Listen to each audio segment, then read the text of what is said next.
ನಮಸ್ಕಾರ, ಇದು Karnataka round up. ನಾನು ಸಾಹಿಲ್. ಕೆರೆ ನೀರಿಗೆ ದೊಣ್ಣೆ ನಾಯಕ ಬಲ್ದೋಟ ಅಪ್ಪಣೆ ಬೇಕೆ? ದನಗಳಿಗೆ ನೀರು ಕುಡಿಸಲು ಹೋದ ರೈತರ ಮೇಲೆ ಹಲ್ಲೆ ಮಾಡಲಾಗಿದೆ. ಬಲ್ದೋಟ ಕಂಪನಿಯ ಭದ್ರತಾ ಸಿಬ್ಬಂದಿಯಿಂದ ಹಲ್ಲೆ ಎಂದು ಹೇಳಲಾಗ್ತಿದೆ. ಬಲ್ದೋಟ ಕಂಪನಿ ಬಳಿಯ ಬಸಾಪುರ ಕೆರೆ ಬಳಿ ಘಟನೆ ಸಂಭವಿಸಿದೆ. ಕೆರೆ ನೀರಿಗೆ ದೊಣ್ಣೆ ನಾಯಕ ಬಲ್ದೋಟ ಅಪ್ಪಣೆ ಬೇಕಾ? ದನಗಳಿಗೆ ನೀರು ಕುಡಿಸೋದಕ್ಕೆ ಹೋದ ರೈತರ ಮೇಲೆ ಮಾರಣಾಂತಿಕ ಹಲ್ಲೆ. ಬಲ್ಡೋಟ ಕಂಪನಿಯ ಭದ್ರತಾ ಸಿಬ್ಬಂದಿಯಿಂದ ಹಲ್ಲೆ. ಬಲ್ಡೋಟ ಕಂಪನಿ ಬಳಿಯ ಬಸಾಪುರ ಕೆರೆಯ ಬಳಿ ಈ ಘಟನೆ ಸಂಭವಿಸಿದೆ. ದನಗಳಿಗೆ ನೀರು ಕುಡಿಸಲು ಹೋಗ್ತಿರುವವರಿಗೆ ಅಡ್ಡಿ. ಬಲ್ಡೋಟ ಕಂಪನಿ ಬಾಡಿಗೆ ಗೂಂಡಾಗಳಿಂದ ದೌರ್ಜನ್ಯ. ಬಸಾಪುರದ ದೇವಣ್ಣ ಸೇರಿ ಹಲವರಿಗೆ ಗಂಭೀರ ಗಾಯ. ಗಾಯಾಳುವನ್ನ ಕೊಪ್ಪಳದ ಜಿಲ್ಲಾಸ್ಪತ್ರೆಗೆ ಈಗಾಗಲೇ ದಾಖಲು ಮಾಡಲಾಗಿದೆ. ಬಲ್ಡೋಟ ಭದ್ರತಾ ಸಿಬ್ಬಂದಿ ದೌರ್ಜನ್ಯದ ವಿರುದ್ಧ ಆಕ್ರೋಶಗಳು ವ್ಯಕ್ತವಾಗ್ತಾ ಇದೆ. ಕೊಪ್ಪಳ ಬಚಾವೋ ಆಂದೋಲನ ಸಮಿತಿ ವಾಗ್ವಾದ.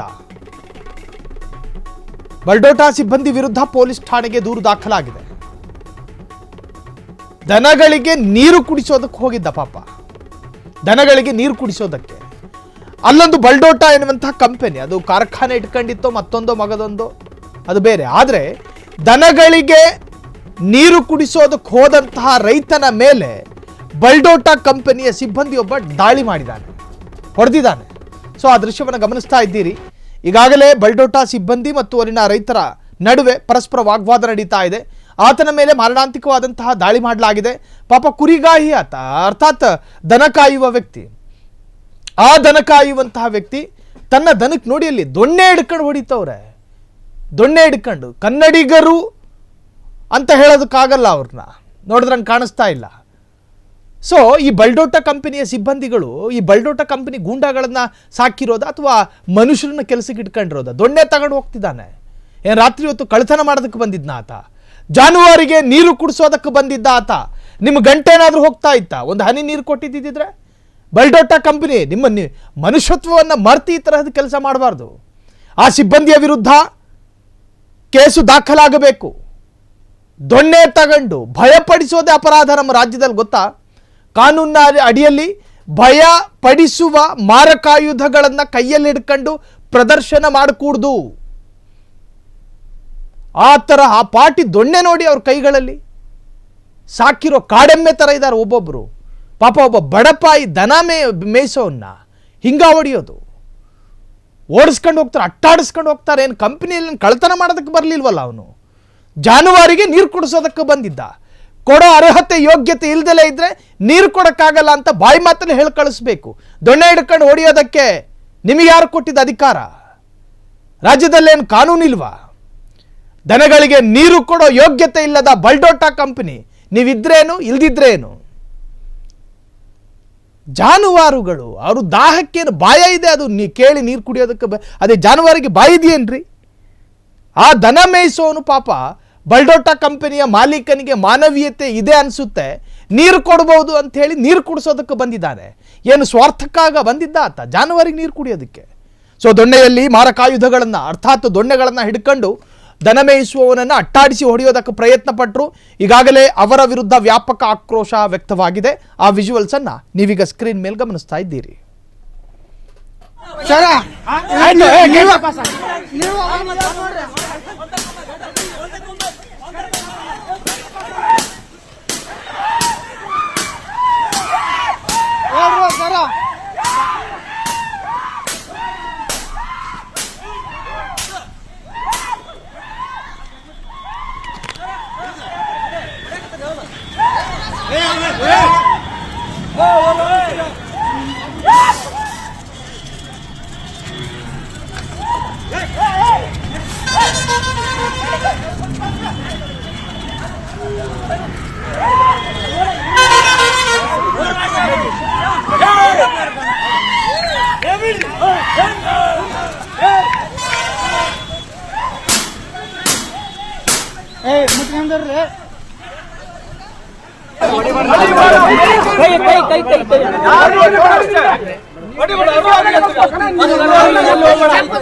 ಇನ್ನು ಕಲಬುರಗಿ ಜಿಲ್ಲೆಯಲ್ಲಿ ಭಾರೀ ಮಳೆ ಮತ್ತು ಪ್ರವಾಹದ ಭೀತಿ. ಕಮಲಾಪುರದಲ್ಲಿ ತುಂಬಿ ಹರಿತಾ ಇದೆ ಹಳ್ಳಗಳು. ಹಳ್ಳ ದಾಟುವಾಗ ಕೊಚ್ಚಿ ಹೋದ 2-3 ಹಸುಗಳು. ರಾಜ್ಯದ ವಿವಿಧೆಡೆ ಭಾರೀ ವರುಣ ಸ್ಫೋಟ ಅಥವಾ ಮೇಘ ಸ್ಫೋಟ. ಕಮಲಾಪುರದಲ್ಲಿ ತುಂಬಿ ಹರಿಯುತ್ತಿರುವ ಹಳ್ಳಗಳು. ಹಳ್ಳ ದಾಟುವಾಗ ಕೊಚ್ಚಿ ಹೋದ 2-3 ಹಸುಗಳು. ರೈತ ಕಂಗಾಲಾಗಿದ್ದಾರೆ. ಕಮಲಾಪುರ ಕುದುಮೂಡ ಬಳಿ ಈ ಅವಘಡ ಸಂಭವಿಸಿದೆ. ಹಸುಗಳನ್ನ ಕಳೆದುಕೊಂಡ ರೈತ ಕಂಗಾಲಾಗಿದ್ದಾನೆ ಪಾಪ. 2-3 ಹಸು ಅಂತ ಹೇಳಿದ್ರೆ ಕನಿಷ್ಠ 60,000 ಬೆಲೆ ಬಾಳಬಹುದಾದ ಹಸು. ಕಲಬುರಗಿ ಜಿಲ್ಲೆಯಲ್ಲಿ ಭಾರೀ ಮಳೆ ಪ್ರವಾಹದ ಭೀತಿಯೂ ಕೂಡ ಎದುರಾಗಿದೆ. ಕಮಲಾಪುರದಲ್ಲಿ ತುಂಬಿ ಹರಿತಾ ಇರುವಂತಹ ಹಳ್ಳಗಳು. ಹಳ್ಳಿ ಭಾಗದಲ್ಲಿ ಜನ ಅಥವಾ ರೈತರು ದನಗಳನ್ನು ಸಾಕಿರುವ ದನ ಹಸುಗಳನ್ನು ಮತ್ತು ಮಾಡಲಾಗಿರುವ ಕೃಷಿಗಳನ್ನು ನಂಬಿಕೊಂಡೇ ಜೀವನ ಮಾಡ್ತಾ ಇರ್ತಾರೆ. ಆ ತರಹದ ಸಂದರ್ಭಗಳಲ್ಲಿ ಈ ಥರ 2-3 ಹಸುಗಳು ಕೊಚ್ಕೊಂಡು ಹೋಗೋದು ಅಂದರೆ ಸಾಕಿರೋ ಮಕ್ಕಳು ಕಣ್ಮರೆ ಆದಷ್ಟು ಕಂಗಾಲಾಗಿರ್ತಾರೆ ರೈತರು. ನೋಡಿ, ಕೊಚ್ಕೊಂಡು ಹರಿತಾ ಇದೆ ನೀರು. ಇದಕ್ಕೆ ಕಾರಣ ಅಲ್ಲಿ ರಾಜಕಾಲುವೆ ಇಲ್ಲದೇ ಇರಬಹುದು, ಸರಿಯಾದ ಮೂಲಭೂತ ಚರಂಡಿಯ ವ್ಯವಸ್ಥೆ ಇಲ್ಲದೇ ಇರಬಹುದು. ಚರಂಡಿಯಲ್ಲಿ ಹೋಗಬೇಕಾದ ನೀರುಗಳೆಲ್ಲ ಅತ್ಯಧಿಕ ಮಳೆ ಈ ತರಹದ ಪ್ರವಾಹಕ್ಕೆ ಕಾರಣವಾಗಿದೆ. ಸೊ ಕಲಬುರಗಿಯಲ್ಲಿ ಘಟನೆ ಸಂಭವಿಸಿದ್ದು ಹಳ್ಳ ದಾಟುವಾಗ ಕೊಚ್ಚಿ ಹೋದ 2-3 ಹಸುಗಳು. ಕಮಲಾಪುರ ಕುದುಮೂಡ ಬಳಿ ಅವಘಡ ಸಂಭವಿಸಿದೆ. ಹಸುಗಳನ್ನು ಕಳೆದುಕೊಂಡ ರೈತರು ಈಗ ಕಂಗಾಲಾಗಿದ್ದಾರೆ. ತಾನು ಸಾಕಿರೋ ಆ ಹಸುಗಳು ಕೊಚ್ಕೊಂಡು ಹೋಗ್ತಾ ಇರುವಂಥ ದೃಶ್ಯವೂ ಕೂಡ ಲಭ್ಯ ಇದೆ. ಸೊ ನೋಡಿ, ಹಸುಗಳನ್ನು ದಾಟಿಸ್ತಾ ಇದ್ದ ರೈತ ಒಬ್ಬ. ಆಕಸ್ಮಿಕವಾಗಿ ನೀರು ಹರಿತಾ ಇತ್ತು. ಬಟ್ ಕ್ರಮೇಣ ಅತ್ಯಧಿಕ ನೀರು ರಭಸವಾಗಿ ಹರಿಯೋದಕ್ಕೆ ಶುರುವಾಯಿತು. ಸೊ ಇನ್ನು ಈಜಿನಲ್ಲಿ ಒಂದಷ್ಟು ಹಸುಗಳು ಪಾರಾಗಿ ದಡ ಸೇರಿದ್ದಾವೆ. ಆದರೆ ಒಂದಷ್ಟು ದುರ್ಬಲ ಹಸುಗಳು ಅದರಲ್ಲೇ ಕೊಚ್ಕೊಂಡು ಹೋಗಿದೆ. ರೈತ ಪಾಪ ಕಂಗಾಲಾಗಿದ್ದಾನೆ. ಸೊ ಪರಿಹಾರಕ್ಕಾಗಿಯೂ ಕೂಡ ಬೇಡಿಕೆಗಳು ಎದುರಾಗಬಹುದು. ಹಸುಗಳನ್ನು ಕಳೆದುಕೊಂಡಂತಹ ರೈತ ಕಂಗಾಲು. ವಿಪರೀತ ಮಳೆಯಾಗುವಂತಹ ಜಾಗಗಳಲ್ಲಿ ವಿಪರೀತ ಓತಪ್ರೋತವಾದಂತಹ ಮಳೆಯ ಮುನ್ಸೂಚನೆ ಇರತಕ್ಕಂತಹ ಭಾಗದಲ್ಲಿ ಜಾನುವಾರು ಮೇಯಿಸೋದು ಕೂಡ ತಪ್ಪಾಗುತ್ತೆ. ಇನ್ನು ಅದನ್ನು ದಾಟ್ಕೊಂಡೇ ದಿನಂಪ್ರತಿ ಹಾದು ಹೋಗುವ ಸ್ಥಳಗಳಲ್ಲಿ ಕೊಚ್ಚಿ ಬರುವ ನೀರಿನ ಭಯದಿಂದ ಒಂದಷ್ಟು ರೈತರು ದನ ಮೇಯಿಸೋದನ್ನು ಬಿಟ್ಟಿದ್ದಾರೆ ಆ ಭಾಗದಲ್ಲಿ. ಸೊ 3 ಹಸುಗಳು ಕೊಚ್ಕೊಂಡು ಹೋಗಿದೆ. ಈ ಘಟನೆ ನಡೆದಿರ್ತಕ್ಕಂತಹದ್ದು ಕಲಬುರಗಿಯಲ್ಲಿ ಕಮಲಾಪುರ ಕುದುಮೂಡ ಎನ್ನುವಂತಹ ಗ್ರಾಮ. ಅಲ್ಲಿ ಈ ಅವಘಡ ಸಂಭವಿಸಿದೆ. ಸಂಬಂಧಪಟ್ಟಂಥ ಅಧಿಕಾರಿಗಳು ಎಚ್ಚೆತ್ತು ರೈತನ ಸಮಸ್ಯೆಗೆ ಮಿಡಿಯಬೇಕು ಅನ್ನೋದೇ ಫ್ರೀಡಮ್ ಟಿವಿಯ ಆಗ್ರಹ.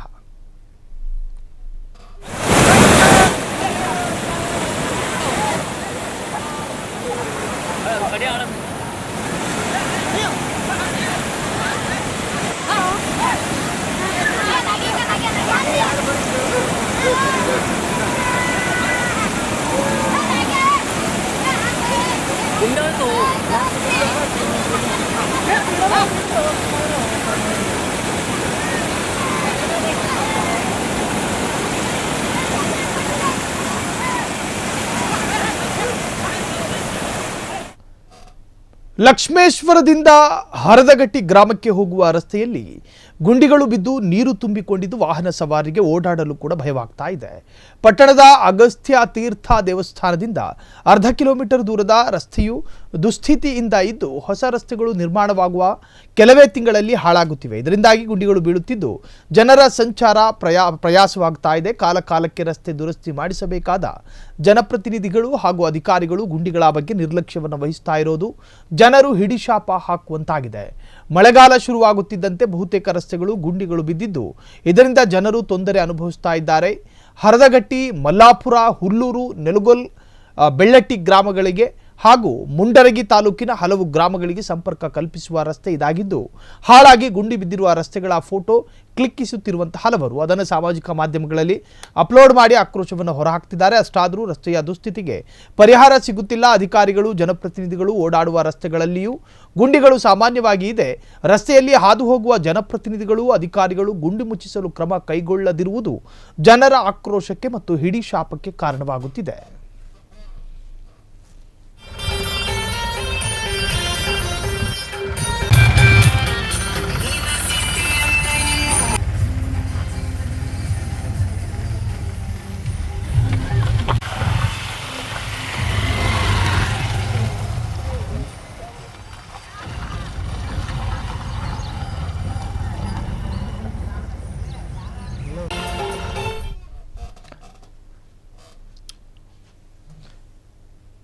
ಇಲ್ಲೊಬ್ಬ ಕಳ್ಳ ಸಿಕ್ಕಿ ಬೀಳ್ತಾನೆ. ಆದ್ರೆ ಸಿಕ್ಕಿ ಬಿದ್ದ ತಕ್ಷಣ ಪುಷ್ಪಾ ಸ್ಟೈಲ ತೋರಿಸ್ತಾನೆ. ಒದೆ ತಿಂದ್ರೂ ಕೂಡ ತಗ್ಗೋದೇ ಇಲ್ಲ ಎಂಬ ಡೈಲಾಗ್ ಹೊಡಿತಾನೆ. ಸಿಕ್ಕಿಬಿದ್ದ ಕಳ್ಳನಿಗೆ ಪುಷ್ಪಾ ಸ್ಟೈಲ್ ಖಯಾಲಿ. ಒದೆ ತಿಂದ್ರೂ ಕೂಡ ತಗ್ಗೋದೇ ಇಲ್ಲ. ಪುಷ್ಪಾ ಸಿನಿಮಾದಲ್ಲಿ ಹೀರೋ ಹೇಳುವಂತ ಒಂದು ಡೈಲಾಗ್ ಅದು. ಕಳ್ಳನ ಆಟಿಟ್ಯೂಡ್ಗೆ ಸುಸ್ತಾದ ಸ್ಥಳೀಯರು. ಕಳ್ಳತನ ಮಾಡುವ ವೇಳೆ ರೆಡ್ ಹ್ಯಾಂಡ್ ಆಗಿ ಲಾಕ್ ಆಗಿದ್ದಾನೆ. ಹತ್ತಿ ಮಿಲ್ ಆಫೀಸ್ನಲ್ಲಿ ವೈರ್ ಕದಿಯಲು ಬಂದಿದ್ದಾಗ ರೆಡ್ ಹ್ಯಾಂಡ್ ಆಗಿ ಸಿಕ್ಕಾಕೊಂಡಿದ್ದ. ಸಿಕ್ಕಿಬಿದ್ದ ಓರ್ವ ಕಳ್ಳ ಜನರಿಂದ ಧರ್ಮದೇಟು. ಪುಷ್ಪಾ ಸ್ಟೈಲ್ ಕಳ್ಳ ಪೊಲೀಸರ ವಶಕ್ಕೆ. ವೈರ್ ಕದಿಯಕ್ಕೆ ಹೋಗಿದ್ದ. ಗದಗ ನಗರದ ಹತ್ತಿ ಮಿಲ್ ಆಫೀಸ್ ಬಳಿ ಘಟನೆ ಸಂಭವಿಸಿದೆ.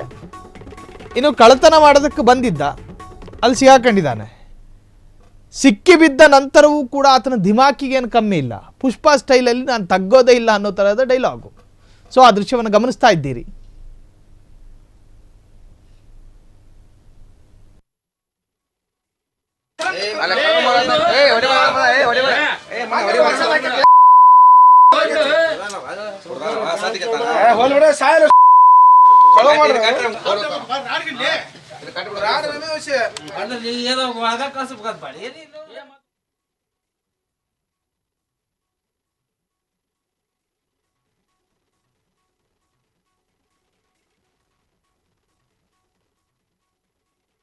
ಇದಂತಹ ಕಳ್ಳ ಲಾಕ್ ಆಗಿದ್ದಾನೆ.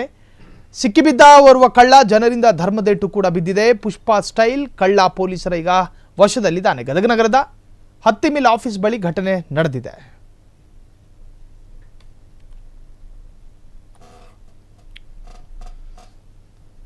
ಇನ್ನು ಕೆಬಿಜೆಎನ್ಎಲ್ ಅಧಿಕಾರಿಗಳ ದಿವ್ಯ ನಿರ್ಲಕ್ಷ್ಯಕ್ಕೆ ಕೊಚ್ಚಿ ಹೋದ ಕಾಲುವೆ. ವಡಗೇರಾದ ಎಸ್ಬಿಸಿ ಕಾಲುವೆಯ 25ನೇ ವಿತರಣೆ ಕಾಲುವೆಗೆ ಹಾನಿಯಾಗಿದೆ. ಕೊಚ್ಚಿ ಹೋದ ಕಾಲುವೆ ಅಪಾರ ಪ್ರಮಾಣದ ಹತ್ತಿ ಬೆಳೆ ಜಲಾವೃತಗೊಂಡಿದೆ. ಕೆಬಿಜೆಎನ್ಎಲ್ ಅಧಿಕಾರಿಗಳ ದಿವ್ಯ ನಿರ್ಲಕ್ಷ್ಯಕ್ಕೆ ಕಾಲುವೆನೇ ಕೊಚ್ಕೊಂಡು ಹೋಗಿದೆ. ವಡಗೇರಾದ ಎಸ್ಬಿಸಿ ಕಾಲುವೆಯ 25ನೇ ಯೋಜನೆಯ ಕಾಲುವೆ ಕೊಚ್ಚಿ ಹೋದ ಕಾಲುವೆ ಅಪಾರ ಪ್ರಮಾಣದ ಹತ್ತಿ ಬೆಳೆ ಜಲಾವೃತಗೊಂಡಿದೆ. ಸುಮಾರು 60ಕ್ಕೂ ಹೆಚ್ಚು ಎಕರೆ ಜಮೀನಿನ ಬೆಳೆ ನೀರು ಪಾಲಾಗಿದೆ. ಬೆಳೆ ಹಾನಿಯಿಂದ ಯಾದಗಿರಿಯ ವಡಗೇರಾದ ರೈತರು ಕಂಗಾಲಾಗಿದ್ದಾರೆ. ಸುಮಾರು 60ಕ್ಕೂ ಹೆಚ್ಚು ಎಕರೆ ಜಮೀನಿನ ಬೆಳೆ ನೀರು ಪಾಲಾಗಿದೆ. ಕೆಬಿಜೆಎನ್ಎಲ್ನ ದಿವ್ಯ ನಿರ್ಲಕ್ಷ್ಯಕ್ಕೆ ಈ ತರಹದೊಂದು ಹಾನಿ. ಬೆಳೆ ಹಾನಿಯಿಂದ ಯಾದಗಿರಿಯ ವಡಗೇರಾದ ರೈತರು ಕೂಡ ಕಂಗಾಲು. ಕೊಚ್ಚಿ ಹೋದ ಕಾಲುವೆ ಅಪಾರ ಪ್ರಮಾಣದ ಹತ್ತಿ ಬೆಳೆ ಸಂಪೂರ್ಣ ಜಲಾವೃತ. ಯಾದಗಿರಿ ಜಿಲ್ಲೆಯ ಹುಣಸಗಿ ತಾಲೂಕಿನ ನಾರಾಯಣಪುರದ ಬಸವಸಾಗರ ಜಲಾಶಯದಿಂದ ಈಗಾಗಲೇ ಕಾಲುವೆಗೆ ನೀರು ಬಿಡುಗಡೆ ಮಾಡಲಾಗಿದೆ. ಕೆಬಿಜೆಎನ್ಎಲ್ ಅಧಿಕಾರಿಗಳೇನಾದರೂ ಆಸಕ್ತಿ ವಹಿಸ್ತಾ ಇದ್ದಿದ್ದರೆ ಬಹುಶಃ ಈ ಒಂದು ಅನಾಹುತ ನಡೀತಾ ಇರಲಿಲ್ಲ. ಸೊ ಯಾದಗಿರಿ ಜಿಲ್ಲೆಯ ಹುಣಸಗಿ ತಾಲೂಕಿನ ನಾರಾಯಣಪುರದ ಬಸವಸಾಗರ ಜಲಾಶಯದಿಂದ ಈಗಾಗಲೇ ಕಾಲುವೆಗೆ ನೀರು ಬಿಡುಗಡೆಯನ್ನ ಮಾಡಲಾಗಿದೆ. ಆ ದೃಶ್ಯವನ್ನು ಗಮನಿಸ್ತಾ ಇದ್ದೀರಿ. ಕಾಲುವೆಗೆ ನೀರು ಬಿಡುಗಡೆ ಮಾಡಲಾಗಿದೆ. ಹೀಗಾಗಿ ಕೊನೆ ಭಾಗದ ರೈತರು ಜಮೀನಿಗೆ ನೀರು ಹರಿಸಲು ಕಾಲುವೆ ಮೂಲಕ ಅಧಿಕಾರಿಗಳು ನೀರು ಬಿಟ್ಟಿದ್ರು. ವಡಗೇರಾದ ಕೊನೆ ಭಾಗದ ವಿತರಣಾ ಕಾಲುವೆಯಲ್ಲಿನ ಹೂಳು ತೆಗೆಯದೆ ಯಾವುದೇ ದುರಸ್ತಿ ಕಾರ್ಯ ಮಾಡದ ಕಾರಣ ಏಕಾಏಕಿ ನೀರು ಬಿಟ್ಟಿದ್ದಾರೆ. ಪರಿಣಾಮ ಕಾಲುವೆ ವ್ಯಾಪ್ತಿಯ ಕಾಲುವೆ ಕೊಚ್ಚಿಕೊಂಡು ಹೋಗಿದ್ದು ಜಮೀನಿಗೆ ನೀರು ನುಗ್ಗಿದೆ. ಜಮೀನು ಲೀಸು ಪಡೆದು ಕೃಷಿ ಮಾಡಿ ಬದುಕು ಸಾಗಿಸುತ್ತಿದ್ದಂಥ ಅನ್ನದಾತರ ಕಣ್ಣೀರು ಹಾಕ್ತಿದ್ದಾರೆ. ಸರ್ಕಾರ ಸೂಕ್ತ ಪರಿಹಾರ ನೀಡಬೇಕು, ಇಲ್ಲದಿದ್ದರೆ ನೇಣು ಹಾಕಿಕೊಂಡು ಸಾಯುತ್ತೇವೆ ಎಂದು ಎಚ್ಚರಿಕೆಯನ್ನು ಕೂಡ ಕೊಡಲಾಗಿದೆ. ರೈತ ಮಹಿಳೆ ನೆರಸಮ್ಮ ಅಳಲನ್ನು ತೋಡಿಕೊಂಡಿದ್ದಾರೆ. ಪ್ರತಿ ಎಕರೆಗೆ 1 ಲಕ್ಷ ರೂಪಾಯಿ ಪರಿಹಾರ ಕೊಡಬೇಕು, ನೀರು ಬಂದ್ ಮಾಡಿ ಕಾಲುವೆ ದುರಸ್ತಿ ಮಾಡುವಂತೆ ರೈತರು ಒತ್ತಾಯವನ್ನು ಕೂಡ ಮಾಡಿದ್ದಾರೆ.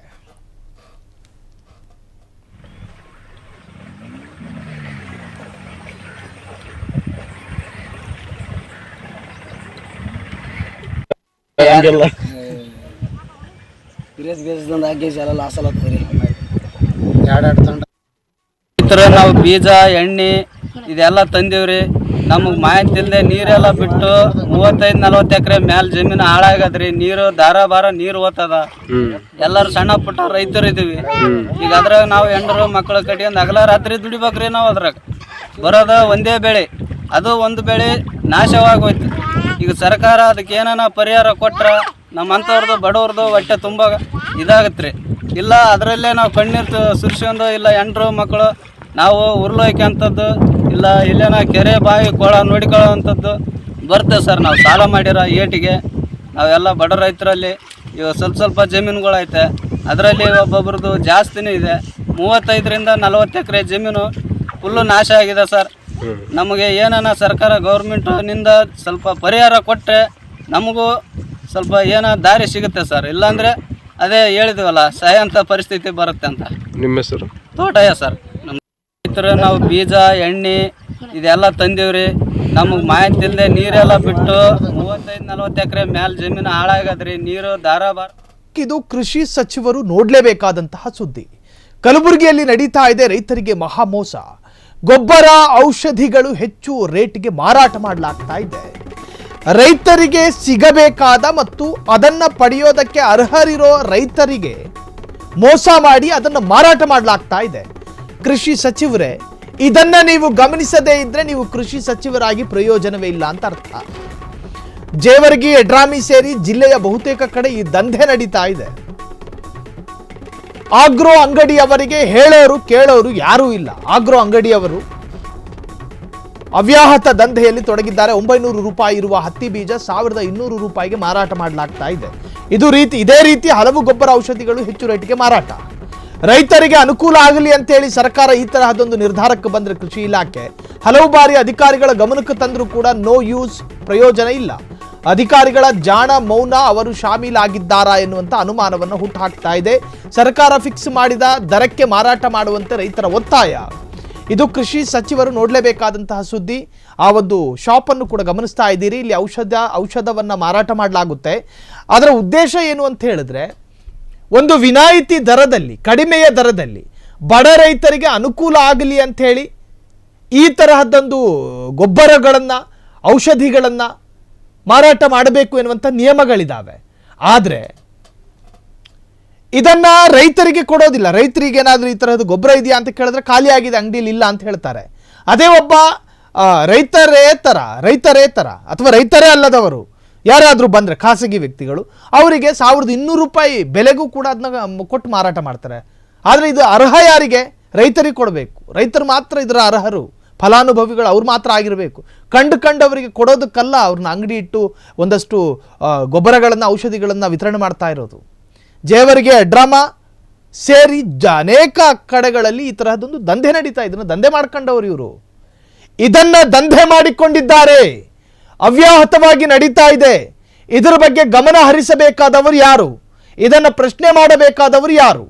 ಬಡ ರೈತರು, ಮಧ್ಯಮ ವರ್ಗದ ರೈತರು ತಮ್ಮ ಕೃಷಿ ಅನುಕೂಲಕ್ಕಾಗಿ ಈ ತರಹದ್ದೊಂದು ಸರ್ಕಾರದ ಅಥವಾ ಕೃಷಿ ಇಲಾಖೆಯ ನಿರ್ಧಾರಗಳನ್ನು ಗಾಳಿಗೆ ತೂರಿ ನಿಯಮ ಉಲ್ಲಂಘನೆ, ಕಾನೂನು ಬಾಹಿರವಾಗಿ ರೈತರಲ್ಲದ ಜನರಿಗೆ ಅದನ್ನು ವ್ಯವಹಾರದ ರೂಪದಲ್ಲಿ ಲಾಭವನ್ನು ಇಟ್ಕೊಂಡು ಮಾರಾಟ ಮಾಡ್ತಾ ಇರತಕ್ಕಂತಹ ಈ ದಂಧೆಕೋರರನ್ನು ಫಸ್ಟ್ ಓದೊಳಗಾಗಬೇಕು. ದಂಧೆಕೋರರು ಇವರೆಲ್ಲ ಅದನ್ನು ದಂಧೆ ಮಾಡ್ಕೊಂಡಿದ್ದಾರೆ, ವ್ಯಾವಹಾರಿಕವಾಗಿ ಬಳಸಿಕೊಳ್ತಾ ಇದ್ದಾರೆ. ಆಗ್ರೋ ಅಂಗಡಿ ಪ್ರತ್ಯೇಕವಾದ ರೈತರು ಅದನ್ನು ಆಗ್ರೋ ಅಂಗಡಿ ಅಂತೇಳಿ ಪ್ರತ್ಯೇಕವಾಗಿ ಆಕ್ರೋಶವನ್ನು ವ್ಯಕ್ತಪಡಿಸ್ತಾ ಇದ್ದಾರೆ. ಆಗ್ರೋ ಅಂಗಡಿಯವರಿಗೆ ಹೇಳೋರು ಕೇಳೋರು ಯಾರೂ ಇಲ್ಲ.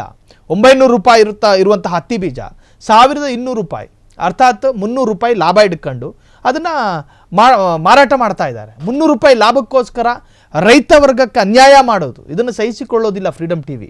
ಇದೇ ರೀತಿ ಹಲವು ಗೊಬ್ಬರ ಔಷಧಿಗಳು ಹೆಚ್ಚು ರೇಟಿಗೆ ಮಾರಾಟ ಮಾಡಲಾಗ್ತಾ ಇದೆ.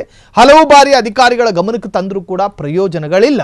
ಅಧಿಕಾರಿಗಳ ಜಾಣ ಮೌನ ಅವರು ಶಾಮೀಲಾಗಿದ್ದಾರಾ ಎನ್ನುವಂಥ ಅನುಮಾನವನ್ನು ಹುಟ್ಟುಹಾಕ್ತಾ ಇದೆ. ಸರ್ಕಾರ ಫಿಕ್ಸ್ ಮಾಡಿದ ದರಕ್ಕೆ ಮಾರಾಟ ಮಾಡುವಂತೆ ರೈತರ ಒತ್ತಾಯಗಳು ಕೂಡ ಈಗಾಗಲೇ ಕೇಳಿ ಬಂದಿರುವಂತಹದ್ದು. ಸರ್, ಕಲಬುರಗಿ ಜಿಲ್ಲೆ ಜೇವರ್ಗಿ ಮತ್ತು ಯಡ್ರಾಮಿ, ಆಳಂದ, ಅಫಜಲ್ಪುರ, ಗುಲ್ಬರ್ಗದಲ್ಲಿ ಇವತ್ತು ರೈತರಿಗೆ ಏನದ ಸೀಡ್ಸ್ ಏನದ 900 ರೂಪಾಯಿ ಇದ್ದದ 1250, 2000 ಮಾರಾಟ ಮಾಡ್ಲತ್ತಾರ. DAP ಏನದ 1300 ಇದ್ದು 1350 ಇದ್ದದ ಏನದ 2000 ಮಾರಾಟ ಮಾಡ್ಲತ್ತಾರ. ಯೂರಿಯಾ ಏನದ 250 ಇದ್ದದ 900 ಮಾರ್ಲತ್ತಾರ. ಇದೆಲ್ಲವನ್ನು ನಾವು ಕೃಷಿ ಅಧಿಕಾರಿಗಳಿಗೆ ಏನದ ಭೇಟಿ ಕೊಟ್ಟು ಮನವಿ ಮಾಡ್ಕೊಂಡಿವಿ. ಯಾವುದನ್ನೇ ಸ್ಪಂದನೆ ಸಿಕ್ಕಿಲ್ಲ. ತಕ್ಷಣ ಜಿಲ್ಲಾ ಉಸ್ತುವಾರಿ ಮಂತ್ರಿಗಳು ಮಧ್ಯಪ್ರವೇಶ ಮಾಡಿ ಇವತ್ತೇನದ ಪ್ರತಿಯೊಂದು ಆಗ್ರೋಕ್ ಏನದ ದರ ಪಟ್ಟಿ ನಿಗದಿ ಮಾಡಿ ರೈತರಿಗೆ ಏನಪ್ಪಾ ಅಂತಂದ್ರೆ ಒಂದು ನ್ಯಾಯ ಕೊಡಿಸುವಂತ ಕೆಲಸ ಜಿಲ್ಲಾ ಉಸ್ತುವಾರಿ ಸಚಿವರು ಮಾಡಬೇಕು. ಇಲ್ಲಪ್ಪ ಅಂತಂದ್ರೆ ಕೃಷಿ ಅಧಿಕಾರಿ DD ಚಂದ್ರಶೇಖರ್ ಅವರಿಗೆ ತಕ್ಷಣ ವರ್ಗಾವಣೆ ಮಾಡಿ ರೈತರಿಗೆ ಏನದ ಯೋಗ್ಯ ಬೆಲೆಯಲ್ಲಿ ಗೊಬ್ಬರ, ಬೀಜ ಮತ್ತು ಕ್ರಿಮಿನಾಶಕ ಎಣ್ಣೆಯನ್ನ ಸಿಗಂತ ವ್ಯವಸ್ಥೆ ಮಾಡಬೇಕಂತ ನಾವು